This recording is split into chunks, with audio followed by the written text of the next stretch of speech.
20 minutes after 7 o'clock here on this Monday, the 3rd day of October. Welcome to the Lall show. And of course, we're happy that you can join us. We're back to regular programming. The cricket is over, the party and the hustle and the bustle is over. And of course, we're here to bring to you the real topics as we tell it as it is. With that said, a man very decked out in white, and is that blue? Not too sure if it's blue, but of course looking all sharp and ready to present to the people tonight. How was your weekend before you continue, sir? And did you went to the cricket? Were you on the road for Carnival yesterday? My Joshua, thanks. And namaste. Namaste. Namaste to all you guys, all you wonderful people. Joshua, the entire week, cricket sucked up everybody's attention.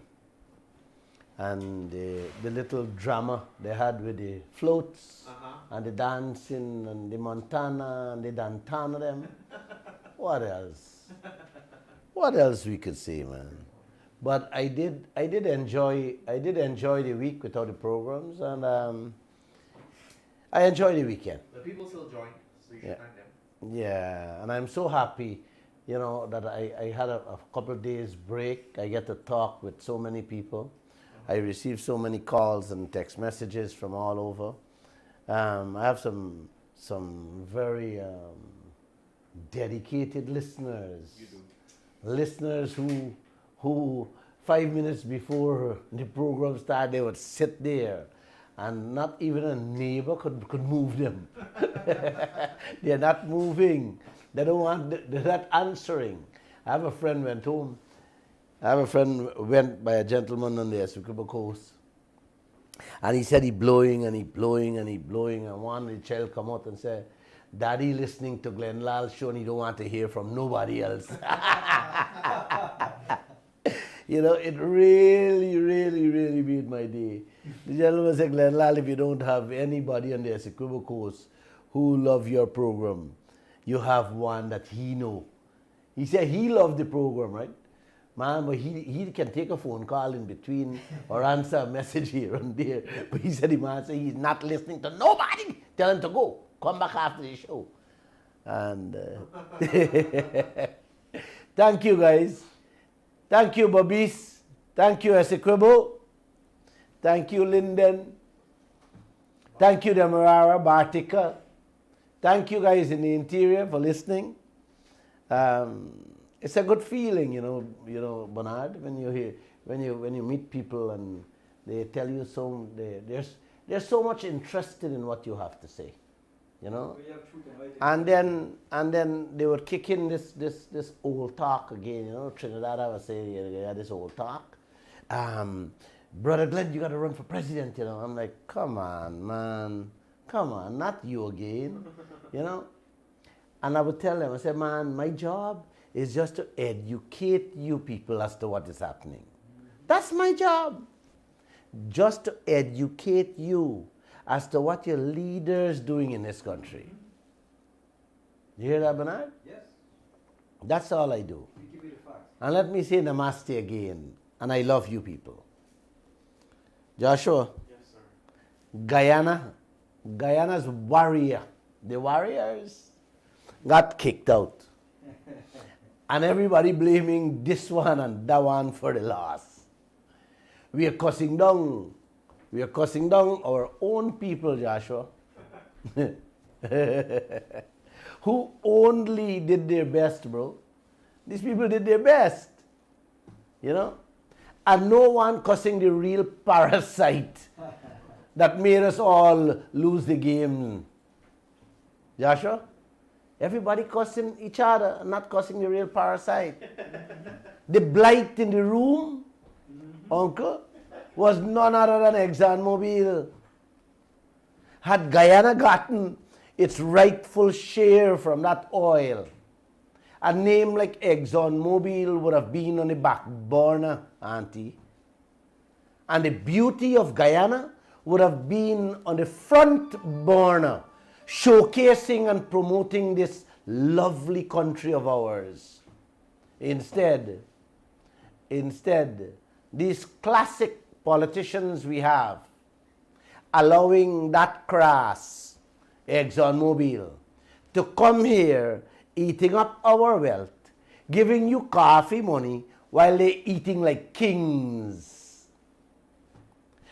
Turn around and sponsor our cricket and use that sponsorship to promote them company as if they are little demigods. Yes. And all of you, clapping and cheering on as if it's the best thing ever happened to Guyana. Good riddance, Bernard. Good riddance. They give you all toys and tidbits. Yes. And Guyanese turning cartwheels, jumping for joy, brother. Watching the cricket Tuesday night when Jamaica Talawas and St. Lucia Kings batting. One of the commentators said something that offended me. And it should offend every right-thinking Guyanese, Bernard. Definitely. The guy keep on announcing how Guyana received 1.2 billion US in revenue from ExxonMobil. Yes. But he didn't announce how many billions of US dollar ExxonMobil and their partners walking away with. They're proud to announce how much money they give to Guyana. They throw pennies at us, and we should be thankful. Thankful on our knees, yes. $1 billion US sound like a treasure to poor people who never know what that kind of money is. This is how we are being insulted. Man, the way the radio announce, the TV or radio announcer said it, Bernard, the whole world listening to that would believe that Guyana is on its way to paradise with that kind of money. That is what the politicians allowing ExxonMobil to carry on with in this country. Using cricket commentators to tell half-truths, misleading the whole world into believing that they are the best thing ever happened to Guyana. Oh. They didn't tell the world how they're thieving out the hag of Guyana's cow and leaving us with the skin and the thing underneath the tail. They didn't tell them that. Keep on clapping and cheering. Don't open your eyes and ears as to the reality of what is going on in this country. Uncle, the government should have been the one using the cricket venue to promote and educate the world as to that lopsided contract and seek help. Yes. Instead, they allow ExxonMobil to sponsor the cricket from our oil profits to promote their company. The PPP giving our enslavers a whip to trash us for the whole sports world to see and mock us at the same time. You gotta love Guyana, eh? And you gotta love these intelligent politicians we have. I did call the announcer, and you know what the announcer said to me? Boss, they are just announcers working there, and the sponsor is ExxonMobil. The script they have to read it. So it was given to them by ExxonMobil. Just say contract was given. Yes. And these clowns we have, you cannot fathom that. They can't see through nothing. Slave because, master. yes, they're slave master. You promote the cricket, and then, bang, you tell the world this. You tell the world that. And guess what? Check your oil bill. If they spend 50,000 or 100,000 or 200,000 US there, check the oil bill and see how much come out there. You understand what I'm saying? Check the president of the Oh, brother. Oh, I just want to give you guys 2 quick updates on insurance before I get into the meat of tonight's program. First, remember Vice President Jagdeo read from the permit on my show what the oil companies are required to have to take care of an oil spill. You guys remember that? Then he went on to say how they have 600 million US insurance. And if that can't do the cleanup, we can sell them $6 billion assets to cover the damages. You guys remember that, man? He said that on my show.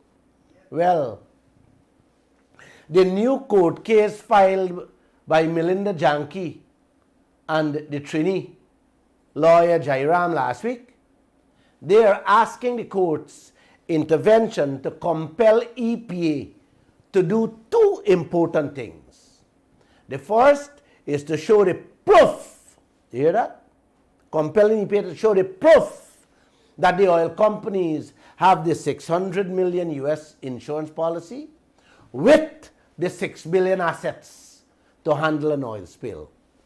And the second, the most important aspect, yes, they want the court now to authorize EPA to show all of us, all Guyana, the parent company's guarantee and the financial backings to support the guarantee of an oil spill. Yes, I just love that. I love it.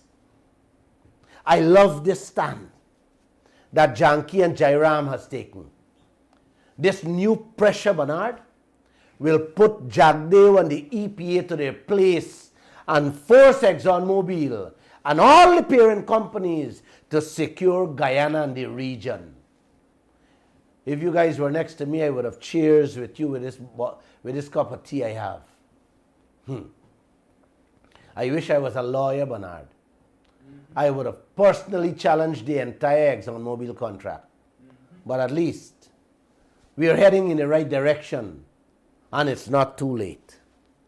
No, it's not too late, Uncle. Jagdeo said the permit requires full guarantee in the event of an oil spill. That is what EPA must show us, Uncle. We don't want to hear word of mouth. What is required, Mr. Jagdeo? We want to see the proof. And that is what the lawyers asking the court to have them deliver to all of us. Man, I think we need more. I think we need more Melinda Jankes and the trainee them. Definitely. Yes. These guys can be real, auntie. Huh? Jagdeo read the requirement by the permit. He know that Exxon did not abide by the very words he read to all of us, and still he went ahead and renew Lisa 1 permit. You hear that? If there's a well blowout tomorrow, we are all done, complete. Who are these people protecting, Uncle? Me and you, or the oil people? Like I said, I'm so happy those guys moved to the courts. Thanks again and cheers. The second issue I want to raise before I get to the heart of tonight's topic, this gas to shore project at Wales. Yes, it's a tragedy in the making, Uncle. It will first reduce your share of profit oil and run the nation into bankruptcy. We will lose over 2 billion oil money for that project, and it will only benefit and fatten the few private people Jagdeo and Brasington putting into the project. Remember he said he tell me there's no private people inside? Then I end up proving him wrong? Wow. All over this world, Uncle, including Trinidad, projects of this nature have dragged down the country, all for the benefit of the private players they install in them.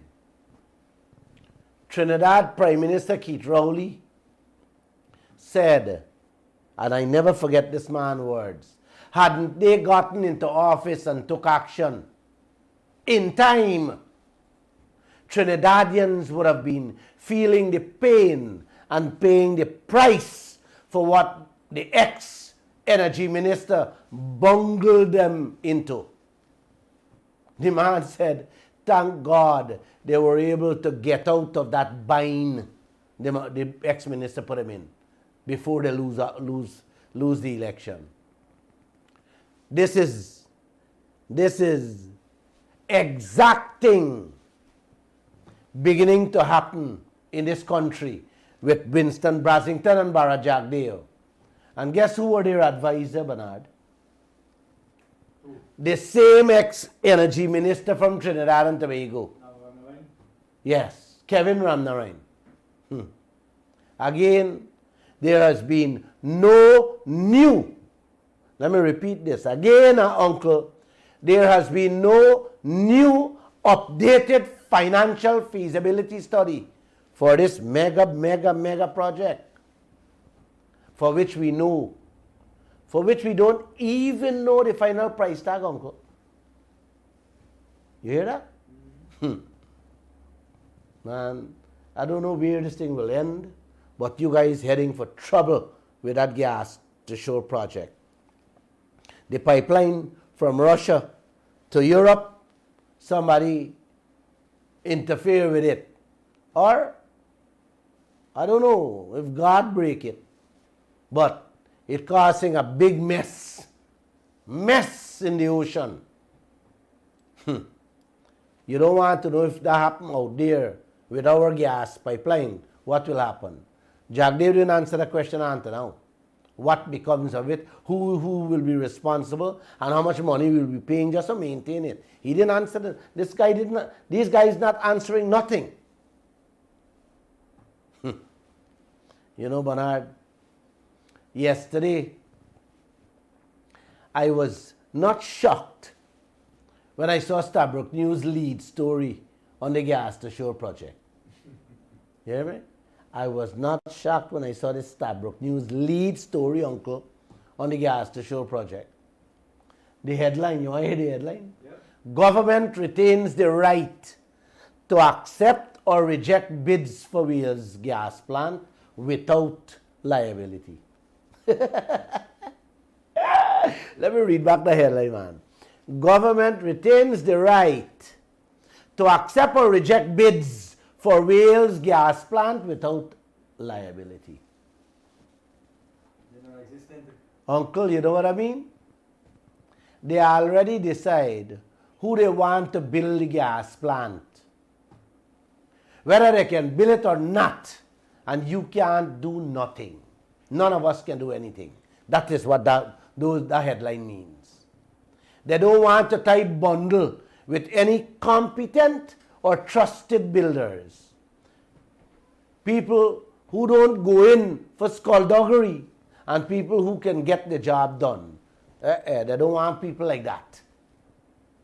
That headline confirms that they already got them corrupt and criminal friends to build a gas plant.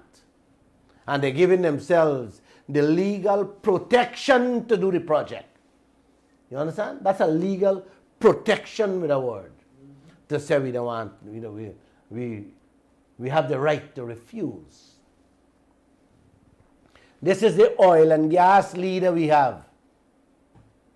For a moment, uncle, when I saw the lead story, I thought to myself, when these people will change? When they're going to stop? But I carried through my day just smiling and saying to myself, Lall, this country gone. It gone.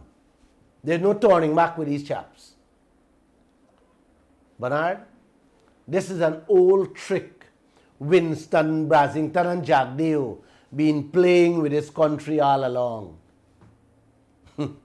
I remember them selling Duklaj and the annex building side to it.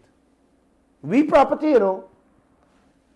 And these exact words were used at the bottom of the ad.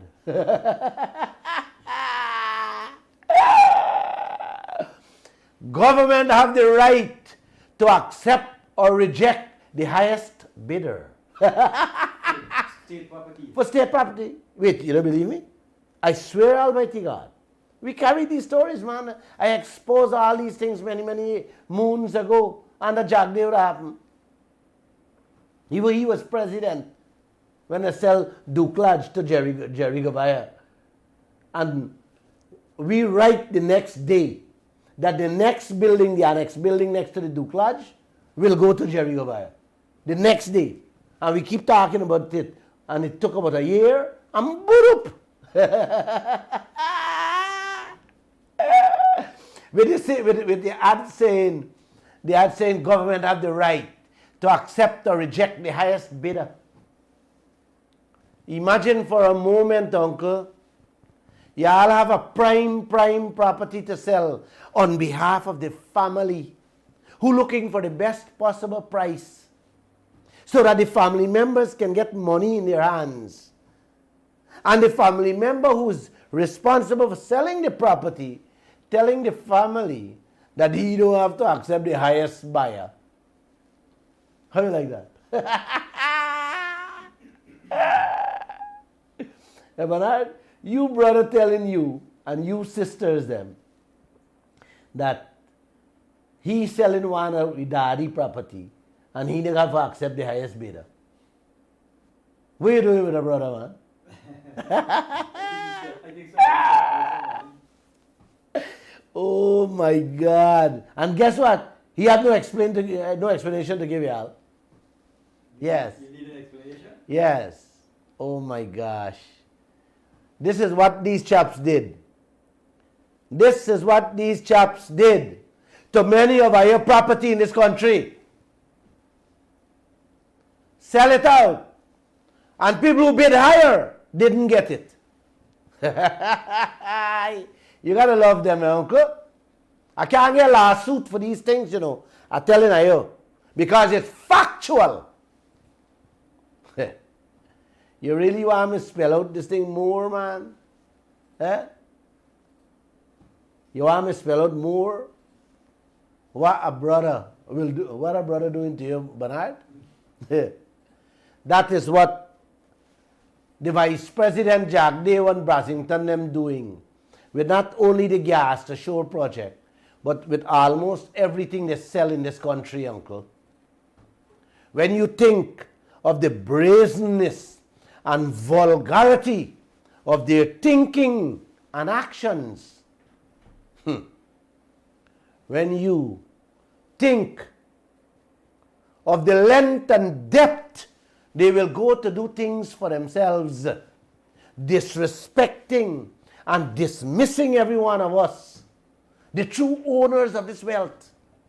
Oh my gosh, I don't know if there's any limit to that. That's the second story I wanted to give you an update on. Wow. But let's move on. Them telling this nation that they retain the rights to accept or reject bids to build a gas plant. Wait, y'all didn't see these people got this whole project lock off and only they people they want to build this thing, man? Huh? Even if the price is 10 times, you know, them choosing who they want to build it. You understand? I was thinking to go to Harvard or Oxford, bro. Huh? Them two universities, I hear them two is the best in the world. From next month, I think I want to see if they can teach me them kind of black magic. You know, what's going on in this country, bro. Financial Yeah? changes? Yes, these financial dealings, you know. These are all black magic pulling over this country, bro?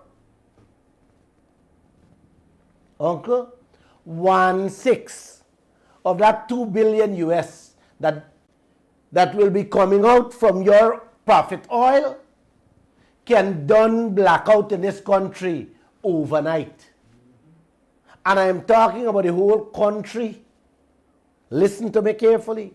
1/3, 1/6 of that money can end blackout throughout Guyana. 300 million. You hear what I'm saying? Throughout Guyana. The Wales gas plant would only be giving a part of Guyana electricity. You hear me clearly? So don't run away with this idea that the whole of Guyana electricity woes will come to an end. No. Essequibo, the hinterland, Bartica, several parts of Borbies, Linden, ain't gonna get a bulb, a light bulb from that Ponzi scheme, that gas, Wales gas to shore plant. Are you hearing what I'm saying?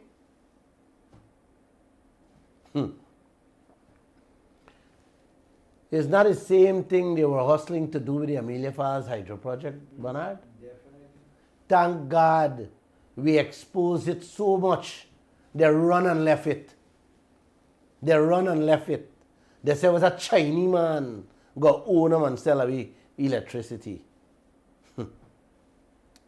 Let me continue with the program. And this is the meat of tonight's program. And once again, thank you for listening. I am starting this tonight meat of the program with a question for all of you.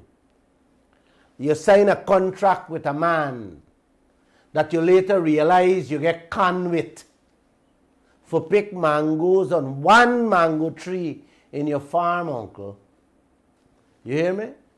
One mango tree, you sign a contract, you realize you get conned with.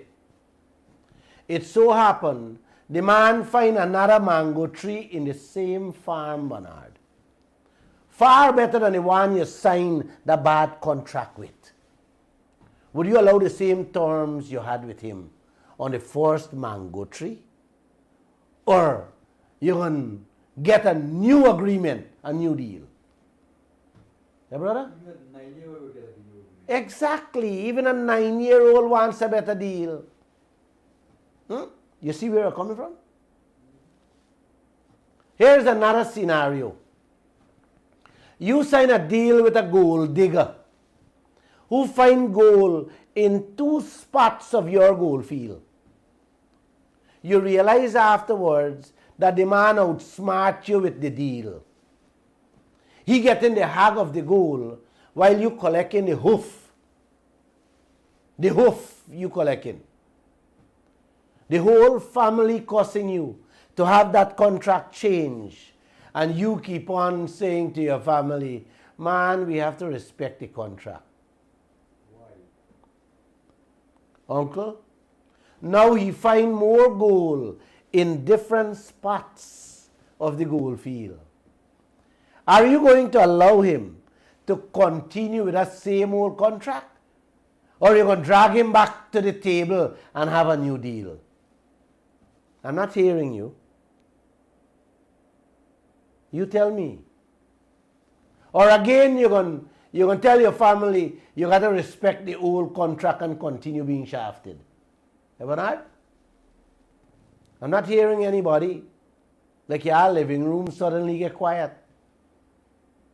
Man, not even a donkey with no tail or an idiot with no eyes would allow the same old deal to continue the way it is, knowing that they have been shafted. Not even a donkey. Well, uncle and auntie, this is where Guyana stands or sits with that old ExxonMobil contract. Guyana signed a terrible 2% and a 50-50 deal with ExxonMobil based on the first oil find. You hear what I said, uncle? Raphael Trotman signed that contract based on the first oil find, just over 1 billion barrels. From then to now, Uncle and Auntie, Guyana has found over 11 billion barrels. You tell me, why we not having massive demonstrations all across this world for this crime being committed against us, man? Why the leaders of this country, both the government and the opposition, not talking about changing this horrible deal? Think about that. Turn that slowly over in your mind as we go along with this program tonight, Uncle. The former head of the EPA, a gentleman named Vincent Adams, went on Globe Span last week and put some numbers on the table before the public that exposed this nonsense about sanctity of contract and this no renegotiation thing. He told the audience, Uncle, that when the coalition signed the ExxonMobil contract, it was based on just 1.1 billion barrels of oil. Exxon said them found or find. However, since then to now, ExxonMobil have discovered 10 times more oil than when that terrible contract was signed in the Stabroek Block. So, he is asking all of us if this is not enough evidence, if this is not enough grounds to drag ExxonMobil by their foot back to the drawing board, back to the negotiating table. You answer that question, Uncle and Auntie. Like I told you, not even a donkey without ears or an idiot without eyes wouldn't want a new deal with so many massive more oil finds. ExxonMobil find 10 times more oil. Let me repeat this thing, man. ExxonMobil them find 10 times more oil than what Trotman signed the contract with. And still Jagdeo talking about sanctity of contract. And the other one, Norton, and want nothing to do with renegotiation. You hear me there, brother? Are you really understand what's happening in this land? Huh? Is who not getting this thing right, man? Me or these people, Bernard? You see why they get rid of Vincent Adams? That man was doing a fantastic job. Had he been there still, ExxonMobil would have been running up the road with figures to hand Guyana. Yes. You know that, Bernard? He would have had them running up the road with 25% royalty for Guyana. He's another Janky and Jairam along with Christopher Ram. Yeah, man. People we can depend on. People who really mean good for this country. Who want the best for all of us. Uncle, what other excuses Bharat Jagdeo, Aubrey Norton, and President Ali can give this country now with this new development? Huh? Can Jagdeo still hide and say he has to abide by the sanctity of this contract? Uncle? Isn't this enough evidence staring him in his face to compel him to drag ExxonMobil to the table? And if he doesn't, Uncle, isn't that enough evidence to kick him out of that office he sits in? Ever not? Definitely. Man, every man, woman and child should have already been a millionaire several times over. And you guys have these people talking about sanctity of contract, and they don't want to hear about renegotiation. Huh? And they should still be sitting in offices making decisions on behalf of me and you. Uncle, I believe that ExxonMobil itself wants to give us something better if they're asked, not even pushed hard. You know that, Bernard? Definitely. Yeah, man. These people, I honestly believe, want to give us something better.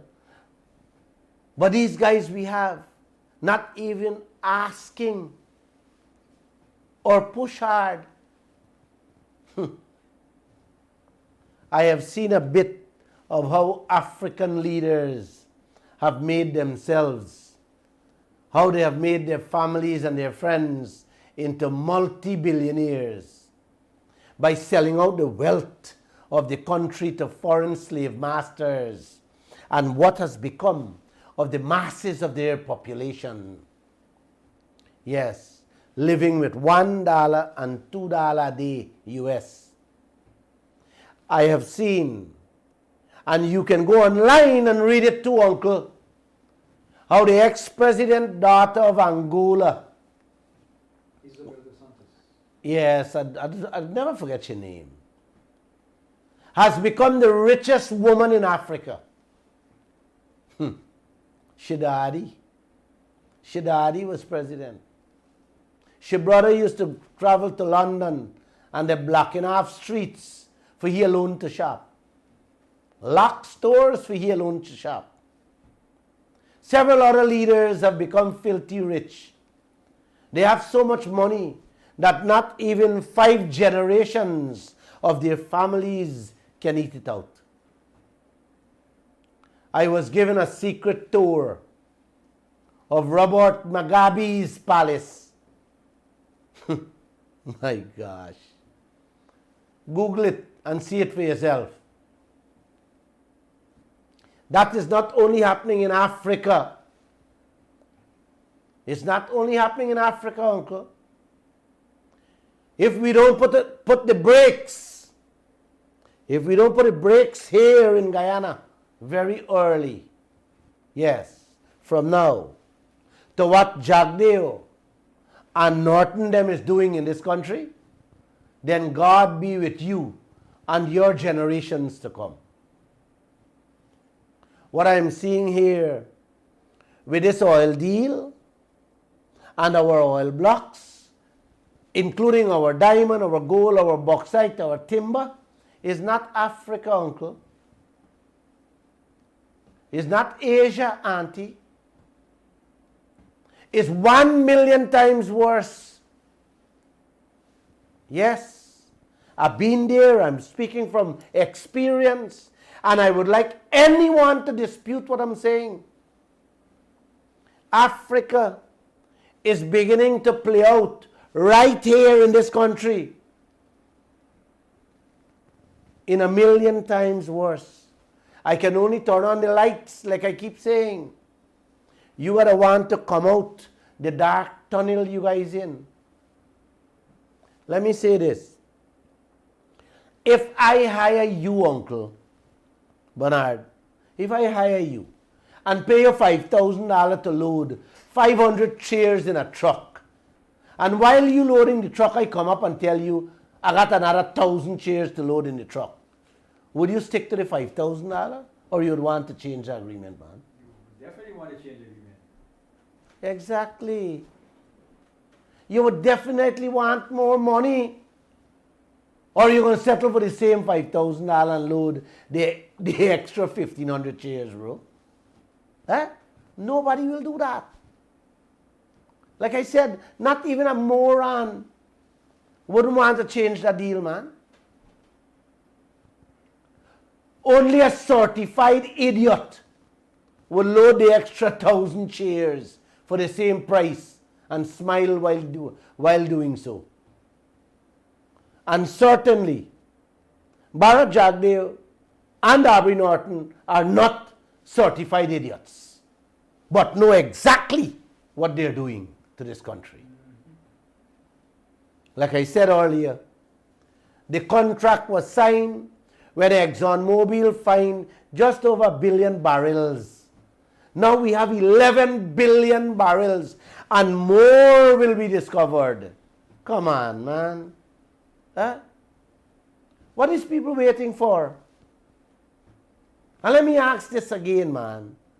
What are you waiting for to see? Huh? What are you waiting for? To act. You have 10 billion barrels more of oil discovered. And the contract gives you the right to seek a change if both parties agree. Why these chaps not using the provision to bring about a change, brother? What is holding them back? What has ExxonMobil done to them? Or what are they getting personally out of this oil deal that has made them blind, deaf and dumb to ask for a renegotiation, man? I just asking. And let me ask again. What are they getting personally that they can't even talk or lift a finger? Jagdeo used to cuss out and abuse down Guyanese. What happened to him out now? He lost his tonsils. Norton has a reputation as a street fighter. Like all the fight gone out of he too. Gone out of he too, man. When this word renegotiation kick in. Why all of them backing down, uncle? Backing away from forcing, not begging Exxon to the table. Why? Can you guys help me? You guys have heard Trinidad Prime Minister say, if and when circumstances change, renegotiation of any contract is a reasonable demand so that the people of Trinidad and Tobago can inherit their God-given riches. You don't want me to play that back again, Bernard? No, man. I did it last week. The way Bharat Jagdeo behaving is like ExxonMobil. Give us this oil and not God Almighty. So we have to abide by everything them say. Even our next door neighbor, uncle, Suriname, His Excellency Santoki said, the oil wealth does not belong to any politician or political parties. It belongs to the people of Suriname and future generations. How much more simple, uncle? How much more clear I have to get? And how much more I have to do to make you people understand that what is happening in this country with our oil riches is not in any one of us benefit, but that of the oil companies and their partners, and maybe the politicians. How much more, man? Huh? Or perhaps, why? Wow. You know, these people, uncle and auntie, are collecting. And they are collecting, you know what? Should I say it, Bernard? Or am I going to end up in the courthouse? You will end with a quote. No. I will lawsuit. But I know the Guyanese people are not stupid. And I hope that you will not be like those suffering Africans and Asian people. I know you guys will wake up. I believe so. And I also pray that it will not be too late. You hear that? I pray that it will not be too late to wake up. Remember, today's technology is not like yesterday's. Yesteryear, They took 60, 80, 100 years to finish an oil basin of the same size we have in Guyana, uncle. Yeah. Exxon them take 60, 80, 100 years to empty it. With today's technology, they can empty our oil basin by the time you wake up in the morning. So I am begging you people, please stand up for yourselves and stand up for your grandchildren. Our foreparents fight against enslavers to ensure this life we live here today. What you would tell your grandchildren when there is nothing left for them to eke out a living? Bernard? That's the question. You would tell them, I did nothing? You would tell them, Ali, Jagdeo, Norton, Ramjatan put you in this vice and we couldn't do nothing? That's what you guys would say? Well, that is not what I want to tell my grandchildren. They will see that their grandfather and his staff at the Kaieteur News put up the best fight they could have put up. And you know what, uncle? It will be left for them to see with today's technology that Lall and his staff at Kaieteur News put up a fight. And at the best fight they could have. Just keep that on your mind when you go to bed tonight. What you would tell your own young children and grandchildren when you would be in your bed or in a hammock in the olden days and watching your grandchildren have nothing to eat, like what's happening in Africa today. These guys, uncle, realized they made a huge blunder signing that contract. Them admit it. Them say it's horrible and lopsided. They promise better contract management and renegotiation. You hear Jagdeo talk that just on my program. Today there is no management. ExxonMobil managing it for them and managing them also. And when the word renegotiation put to them, man, you would believe you are murdering their parents in front of their eyes the way they are behaving in this land.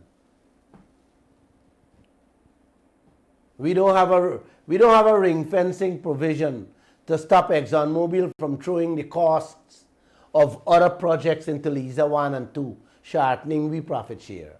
We don't have that. The money we're losing on the lack of ring fencing alone, uncle, could have already given Guyana highways in this country. You could have fixed all them roads. That's how important ring fencing is. Jagdeo and Norton not installing that.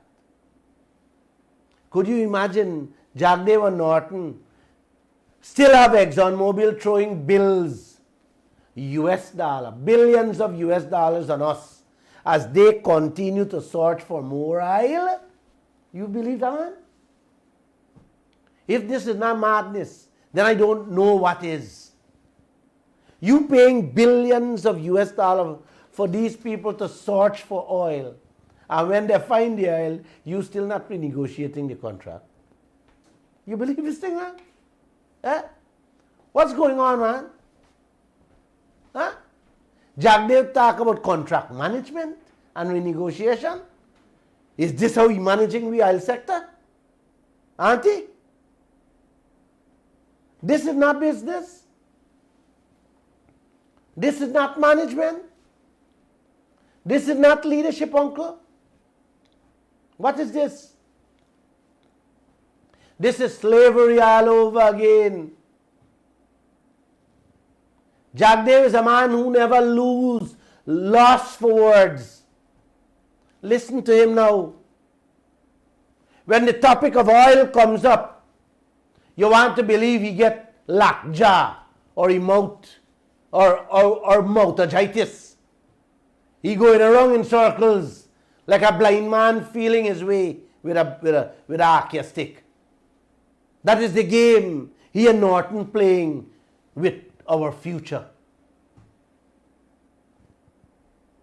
We still can't check and verify properly almost 40 billion American dollars thrown at us as investment and costs on those 4 projects. And to this day, we don't know how much of we profit coming out for pay the interest rate on a $40 billion Bernard. We don't know how much a barrel of oil cost in Guyana. And we got 50-50 profit. We know nothing. Nothing. Is this a real country with real politicians or real thieves? I'm just asking.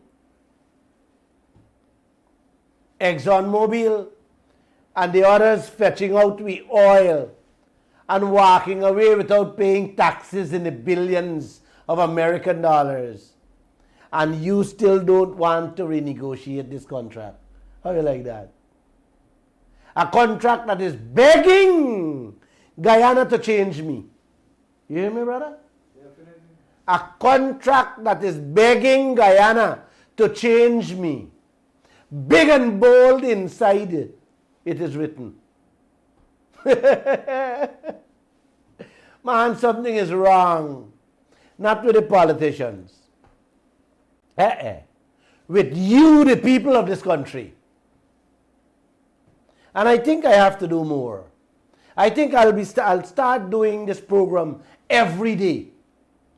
I think that can please Jagdeo and Norton. Where is that, Bernard? Definitely. You think I should do it every day? Yep. I could come sit here every day. The monthly expenses, the most important thing in a profit sharing business, we are not checking and verifying. The insurance, the second most important aspect of this oil sector, what a permit requires us to have. We can't get a straight and complete story from Jagdeo on this answer now. So you got ring fencing, you got exploration bills, investment and expenses, interest rates, taxes, insurance that are all required in any business is not adhered to in our oil business, Bernard. Is this leadership? Auntie, is this leadership? Y'all need to light fire stick in the night to see what you guys seeing so clear in the day, man. Huh? I don't think so. I really don't. Uncle, it's not only Trinidad Prime Minister renegotiated their contract. Oil contracts have been changed and renegotiated all over the world based on new circumstances. ExxonMobil, Jagdeo, Norton, Ramjatan, all of them know that. The same EPA head that Jagdeo knocked off, Vincent Adams, told the audience that he spent over 30 years at the highest level of the US government, in which he negotiated and evaluated contracts. That was part of my life. And as a matter of fact, that was a main part of my life. You heard that, Uncle? 30 years negotiating and evaluating contracts was the main part of the man's life. And he said, I am talking about the Exxons of the world, not pursuing contracts. You hear what the man said? Yeah. Raj, I'm getting an echo on this in the mic. I am talking about the Exxon of the world. That's what the man said. Not small contract, Uncle. Real heavy-duty contracts, the man said. The Exxons of the world. Every contract that you can think about can change, he said. He said, one thing you always have a justification for changing a contract is when there is major change, buddy. Yes. You want to listen to him? I think I have that here. Play him. Let them listen to him. So Charles and Dr. Rose, I've spent 30 years at the highest level of the U.S. government, and I wrote, I negotiated, I evaluated contracts. That was part of my life. As a matter of fact, that was a main part of my life. And I'm talking about the Exxons of the world. So I've seen any contract you can think about. And changes are expected. And the one thing that you always have a justification for changing a contract is when there is a major change in any contract. As a matter of fact, in every government contract we had what was called a change control board. A change control board. Every change that comes, it goes to the board, and then you figure out what to do with it in terms of the contract. So all this stuff about sanctity is, like, if you use the vice president words themselves, he likes to say everything is nonsense. It's all nonsense.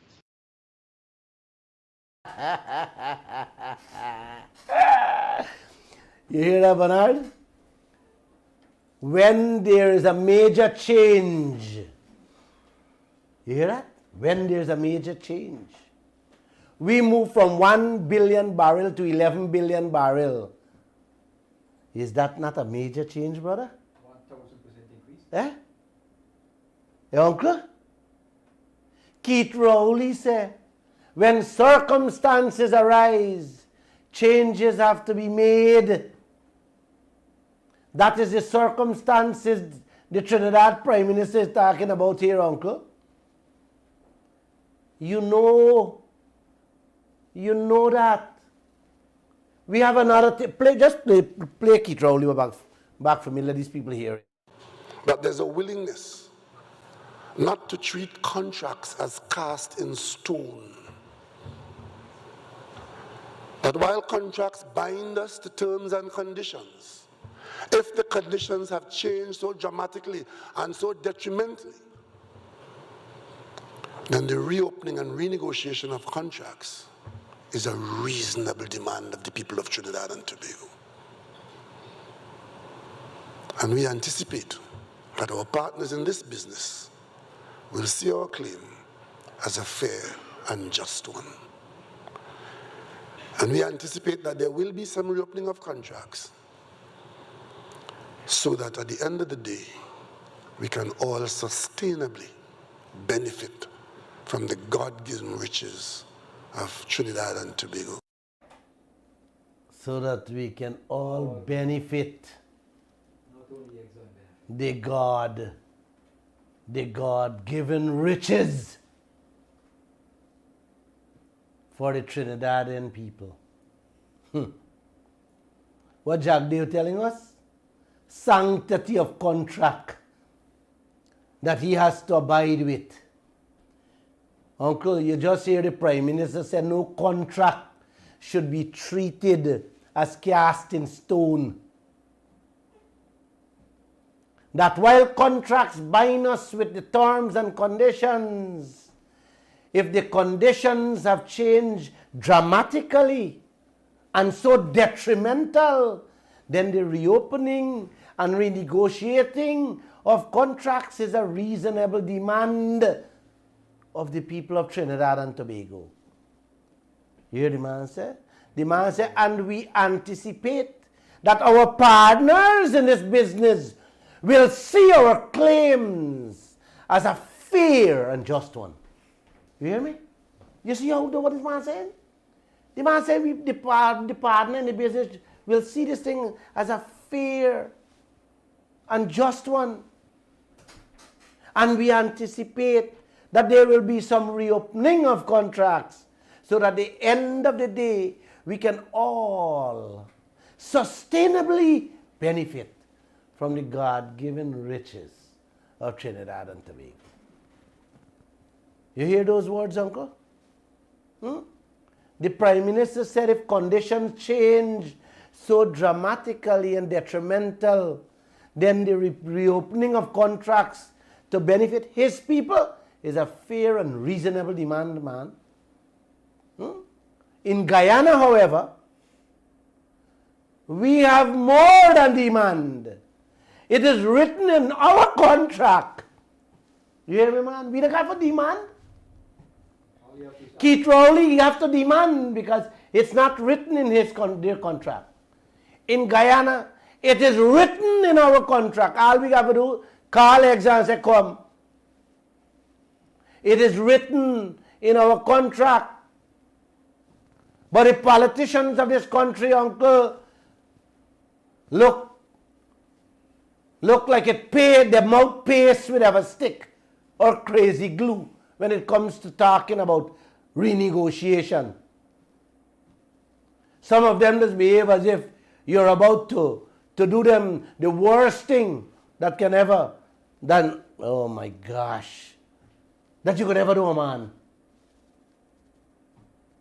Vincent Adams said, in every government contract they had what you call a change control board.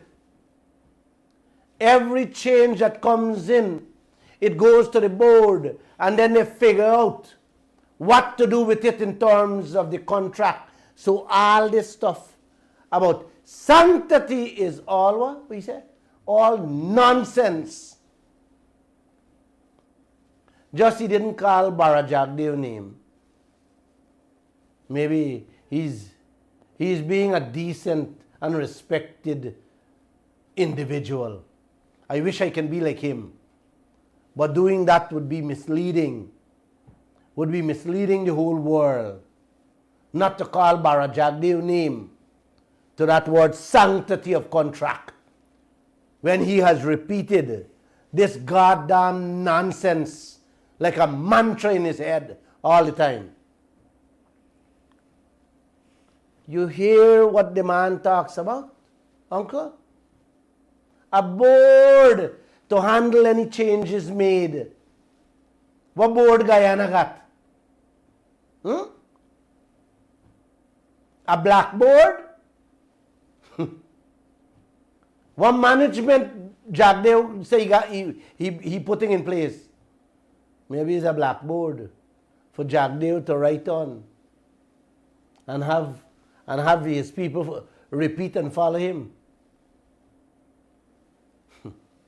You know, Bernard, after my show, they went in my office, and I got a blackboard in my office, and he took the marker, and he was showing me something, and his people took my photograph and put it up online, and say how Bara Jagdeo school in Lall, but they didn't put when I took the marker and hit the blackboard.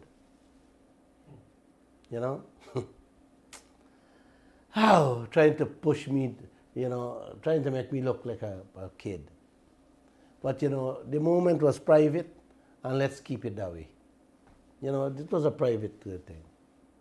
We carried a story last Thursday in which I saw government begins the hunt for consultation to review the 5th oil project, Bernard. Yep. You hear me, uncle?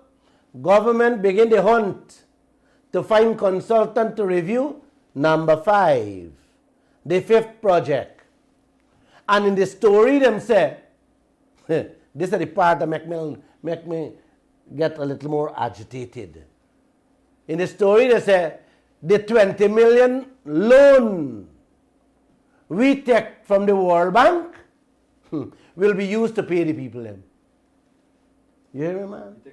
If this is not, man, I don't know what's happening in this country. If this is not insanity, then God got to help me in this country, man. Them taking a loan from the World Bank to pay people for authorize more projects that Guyana getting nothing out of. Hey, man? Are you could tell me something, man? That is business, Jagdeo and Norton. Go, guys, go. Go, man, go. This rich oil country, borrowing 20 million US to pay back with fat interest, to pay a group of people for rob the country more. Man, uncle, I didn't get to do a program over the weekend, it was cricket. But when we carried that story last week, I was so much in shock. I am like, oh my God. You not correct the third project. You not check it out now. You approve the fourth project. We not check that out now. And all that come in the billions. And you getting a few pennies. And Jagdeo running ahead with the fifth project. Man, God bless you guys. And namaste. I say no more tonight. No. I'm not going on further. That's it. Take a few phone calls. I'm tired. This is insanity that's going on in this land. Definitely. It is insanity. All right, as a reminder, you can call us this evening on 226-745-324, 622-2222, or 624-6456. Bernard, you care to comment this evening? Go ahead, it's on. Yeah, good evening all. Good evening. Glenn, if like they claim it's a lousy deal we got, and the Upno AFC government approved the two projects, why are you approving more projects with the same lousy deal? What does that tell you something? I can't answer that question, brother. That question, the people of this country Have got to. answer Yes, that. yes. Good evening. Good evening, Mr. Lall. Good night. How are you doing, sir? Good evening. I'm okay. Okay. I'm listening to your program, man, and I got a good friend of mine here. We're from New York. Yeah? And yeah, we calling from New York, and he would like to ask you a question. Go right ahead. Working where you said. Go right His ahead. name is Harry. Go right ahead. Yeah, good night, sir. Night. How are we doing? Yes, good night. Yeah, I good. want to tell you something, right? There was a lot of people in New York that made a lot of donation money into the flood relief for a lot of the people in Guyana. And to the PPP people them. You know what these people them do with the money, with the people money? Take it and share it and give family and friends. Can you hold a moment for me? Can you hold a moment for me, please? Yeah. This type of discussion I don't like to entertain, because if you give money or whatever with it, that's none of my business, and I don't think the people want to know about it. I'm not being rude, but that's not my program. My program is not for these type of things, man. If you listen to what I said there, I am talking about the oil business. Okay, sir. All right, and this oil business, my friend. I just want to tell you how the PPP, what kind of people is the PPP? One second. No. I am focusing on, and I want you people to know that if we get just a little bit more from our own thing, our own oil, nobody in New York, England, Canada, or wherever have to give donation to PPP. The Guyanese people don't want handouts. You hear what I'm saying? Okay. So, Yes, sir. so let's get off that realm we're heading on. All Right? right. But thanks. One thing Go ahead. I want to congratulate you to the job what you're doing for the people in this country. Thank you so much. Thank you very much. Thank you.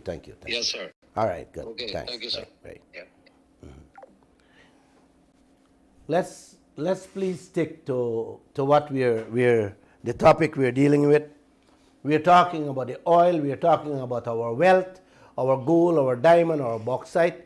My next program, I want to share oil, we're talking about a few experience in Africa. My next program, and I will juxtapose it to show you where Guyana sits of what's happening in Africa. We have a caller here. Caller, Yes. good evening and welcome. Yeah, good night, Mr. Glenn. Good night.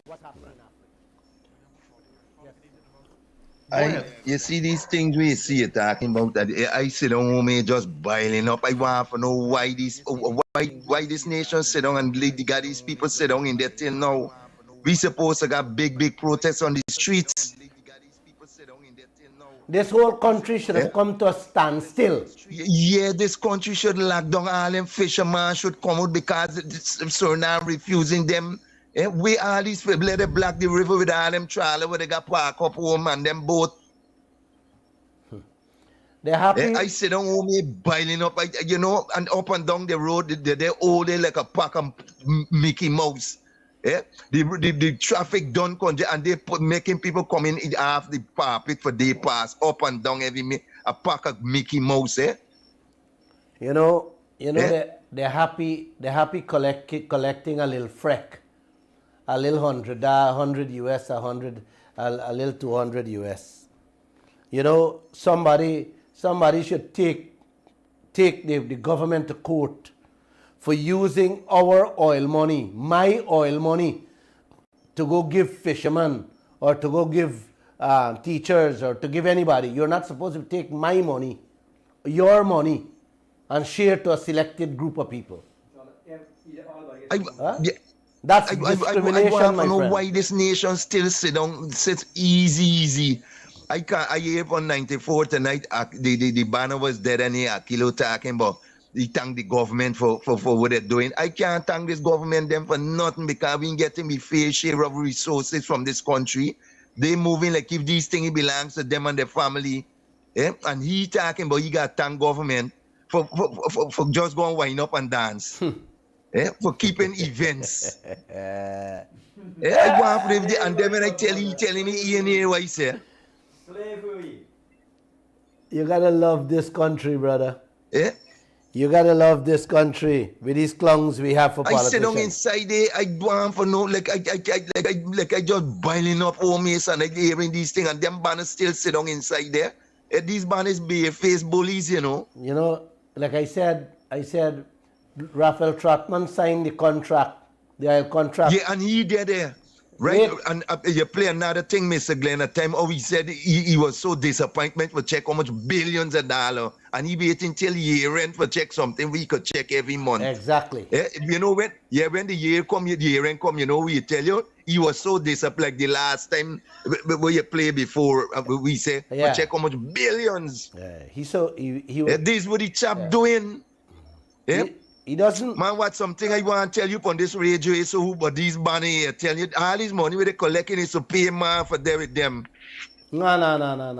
You won't. Let us walk about with them. Yeah, I understand that. It's okay. All right. Oh, there with them, that's fine. No big deal. You walk around. I get your point, though. I get your point, my friend. Man, this thing, it's a very beautiful point Vincent Adams raised, Bernard, when he said Trotman signed this lopsided contract with 1.1 billion fine. But since then, you end up fining 10 times more. Why we have to abide with the same contract? Jagdeo and Norton is only making us a set of clowns. Glenn, on that point, right? Okay, Exxon has been in the country for quite a few years exploring, and only then they hit their forest style, right? So to give them a nice sweetheart deal on a forest contract, it's not a problem. We have no problem with that. Exactly. Right? Exactly. So you approve the lease, you want to lease with that thing. When the new government comes in, why you keep on approving new projects with that same lousy deal? Exactly. Right? And beside that, you're not stopping the projects. Not only not stopping the projects, you're not collecting taxes. Okay, the first project, no taxes. The second project, no taxes. You will keep on approving more projects with no taxes. And Jagdeo will approve the fifth project again with all these things. You could bet your last dollar that project will be approved before the year is out. Right? But, Glenn, this is my thing. You need to run out Jagdeo out of the office, That man should not be sitting there.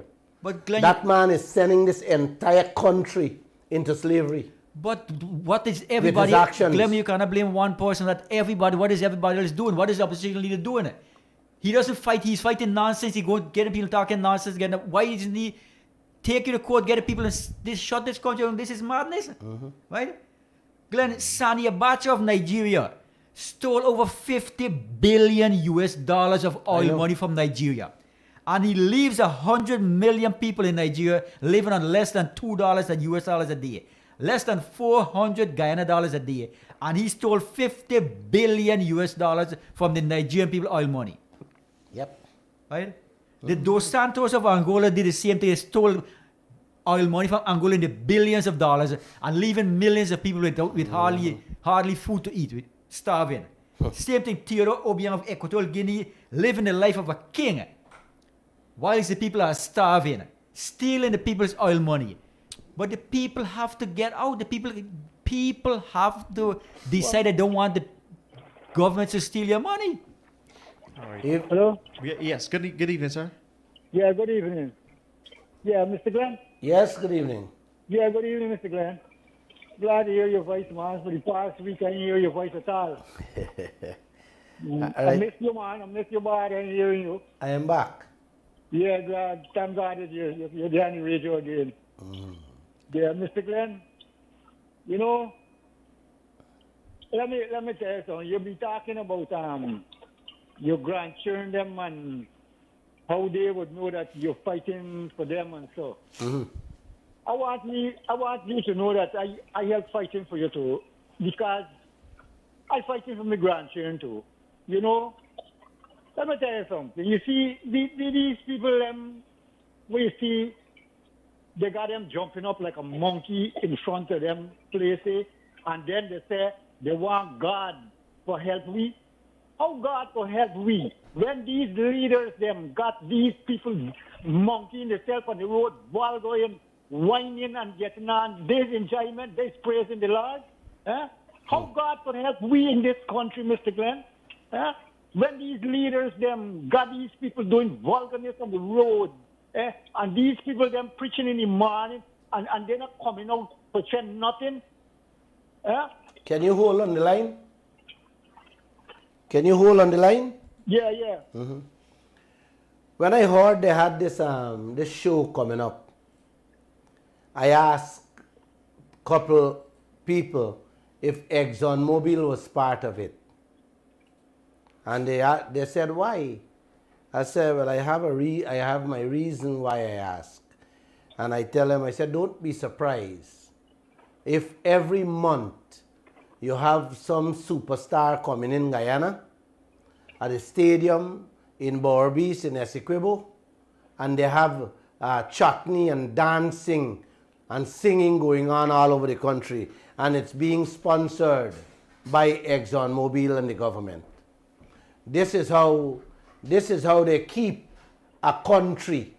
They throw a little gift here and a little gift there, and they have the Guyanese people running there with a Banks beer in their hand or a Guinness, and they're partying whole night. And this is what they call development in a country. That's a tactic. That's a tactic they use all over the world. You know, let me tell you something. I can't believe no word of these people no more. You know what? They don't know they can't get to the Negroes. You see who the guy deal with now? They're trying to get under the Amerindian skin now, right? But I want them to know that we Amerindian people is not a long time Amerindian people know. We different now. A lot of them might know, but I want my Amerindian brothers and sisters to know that these people them is taking y'all for a ride, and y'all don't see it. They don't see it. You know why? Because they're living in the interior. If they were out here, they would have known what's going on. But they're going into the interior, fooling my brothers and sisters in there, telling them this, giving them that. You name it, what they're doing. You know what? We getting sharp left, right, and center with these clowns who we got here for politicians then. You know, the caller will call you there. You know, something might sit down here. Me and my wife, right? You know, if these people don't come out like how we just go there, when we go there, they say how we got there for nothing. We doing not, we wasting time. But, you know, it's just time, you know. Time would tell. Time would tell. And I hope when this time tell with these, you know, when I tell me daughter this thing is, she's a teacher. You know, my daughter tell me, she said, Daddy, if we go up on the road protest, we get knocked off. You know, these are things they were threatening these children about. You see how they got these children them? So if they go up on the road to fight for the rights, you knock them off. You know, I don't know how, and they talk another thing again, but disrespectful, how you disrespecting them. If when the man said out the eye black, that is what you call that? When Mr. Ramatal said out the eye black, or he give it away, or whatever he do with it, what they call that? That is respect, or that was disrespectful? Huh? Sell out me and you, give away me and you, Isle Black. It's just I tell you, and Jagdeo go and sit down with you as a demon, try to forget that you, Mr. Glenn Lall, you are a man of God. I know that you didn't move stupid for answer the man there. Because this way he come with a demonist forget at you that you must get on from the radio station and get on board, and then the people then go close your radio station down. You see how these people them trying all kind of things them for stop you? Well, I do agree with you that there was a lot of pain and a lot of anger. He wanted to. I'm listening like he wanted to vent, but I didn't give him that latitude. I'm glad God gave it you that you didn't answer him, because today we weren't even hearing us more. That's where he come. That was his aim. No, he but I must plan that. They're planning things against you, Mr. Glenn. I must tell you, no weapon formed against you would prosper. I must tell you about the question I asked him about the Kaieteur and Kanji oil blocks, and he said that they did an investigation and the findings is out there. Well, that again has no truth inside, because there's no findings, and I plan to ask him back to show me to show the country the investigation and who are the beneficial owners. Simple question you asked him the other night, and he can't answer. He get dancing and spinning round and round, and he must see that on the carnival with them all around with you. He didn't answer. Simple questions. He didn't answer none of the questions.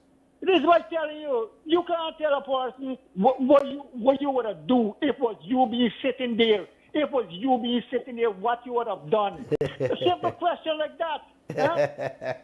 I asked my granddaughter what she would have do. She said she would have called for more.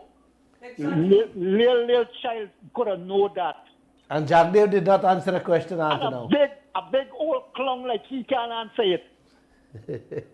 You know, if I could ever sit down for talk with he personal, you know, but I left in the hands of my God. I left in the hands of Father. I hear you. I hear you, brother. All right, Mr. Glenn. Good night. Night. I hear you, boy.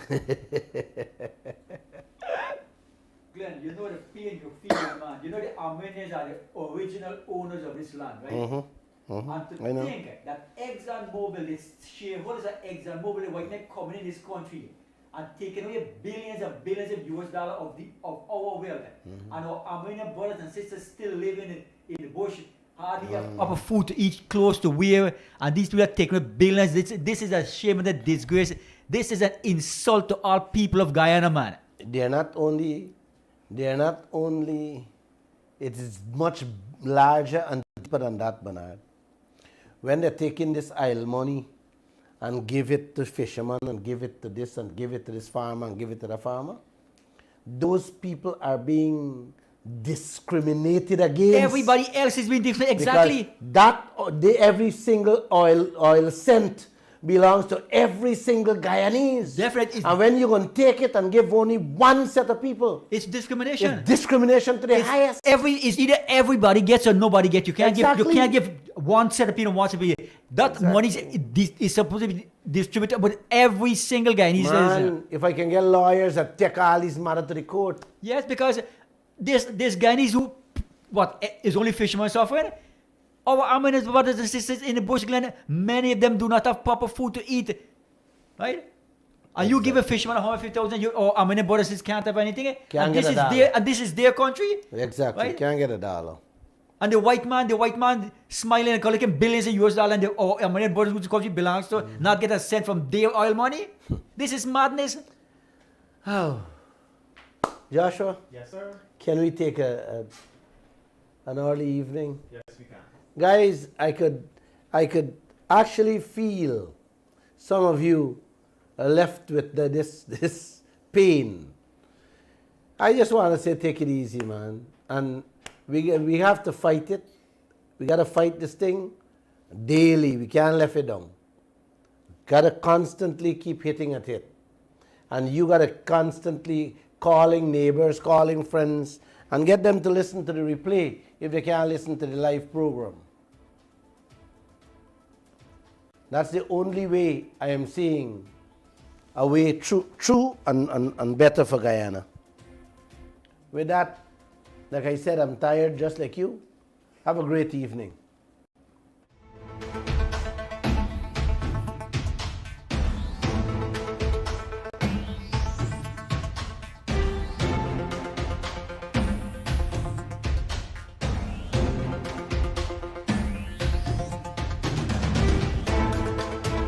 Please listen to Guyana's Vice President in Parliament in 2018.